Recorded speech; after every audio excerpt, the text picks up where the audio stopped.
یکشنبه بازار شهرک محلی که در 17 کیلومتری شمال غرب مرکز ولسوالی چهاردره کندوز موقعیت دارد. در همین حال دکانداران در شهرک یکشنبه بازار از کاروبارشان ابراز رضایت نموده میگویند از بام تا شام مصروف فروش مواد مورد نیاز مشتریانشان هستند. این دکانداران خواستهای از مسئولان امارت اسلامی دارند. آنان نبود سرک‌های معیاری را عمده‌ترین مشکلشان می‌دانند.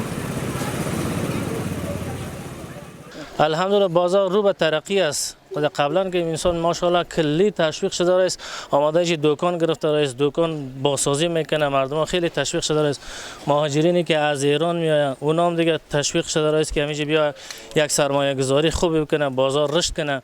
این بازار یک راه استراتژیکی در یک ولسوالی چهاردره نیست، بلکه از این راه را در طرف مزار راه استراتژیکی مزار قرار دارد که شهرک چوکی که شما مشاهده میکنید چوک شهرک یکشنبه بازار است که این راه مستقیم داره به طرف مزار شریف میره. دکان‌ها فعلا در حال رشد و فعلا همه به طور معیاری پخته فعلا در حال بازسازی است و امیدواری مردم هم دیگه خیلی زیاد است. امیدوارشان که چون بازار رونق پیدا کرده و مردم هم علاقه‌مندی زیادی به گرفتن دکان و ساختن دکان‌ها به طور پخته و معیاری هستند.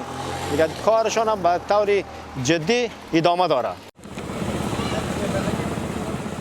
با این حال باشندگان قریجات همجوار شهرک که نیازهای روزمره زندگیشان را یکشنبه بازار تامین می کند می گویند اکثریت نیازهای اولیه‌شان در این بازار برآورده می شود و نیاز رفتن به مرکز ولسوالی را ندارند. مشکلات برق داریم، برقای ما ضعیف است. دومی دیگه مشکلات سرک هم داریم.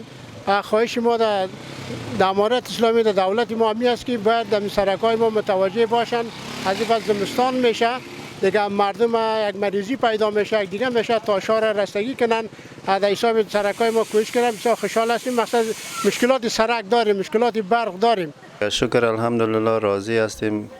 نسبت از قبل کرده کارهای کمک رونق پیدا کرده، کاروبار خوب شده و دیگه از طرف مسئولین هم قدر خواهش داریم که سرک ما یک ذره خراب است، سرک باید جور شود. به این شهرک یکشنبه بازار یک کمکی توجه شود. دیگه برق ما ضعیف است. از نگاه برق که از مشکلات داریم، در حساب برق که از رسیدگی شود، برقا یک ذره قوی شود. از سوی هم مالکین جایدادها در این شهرک ضمن خرسندی از تامین امنیت ولسوالی چهاردره میگویند تلاش میکنند تا دکانهای یکشنبه بازار را به گونه معیاری اعمار کنند. آنان از مسئولان محلی میخواهند در قسمت قرریزی سرک‌ها و کوچه های شهرک همکاری نمایند.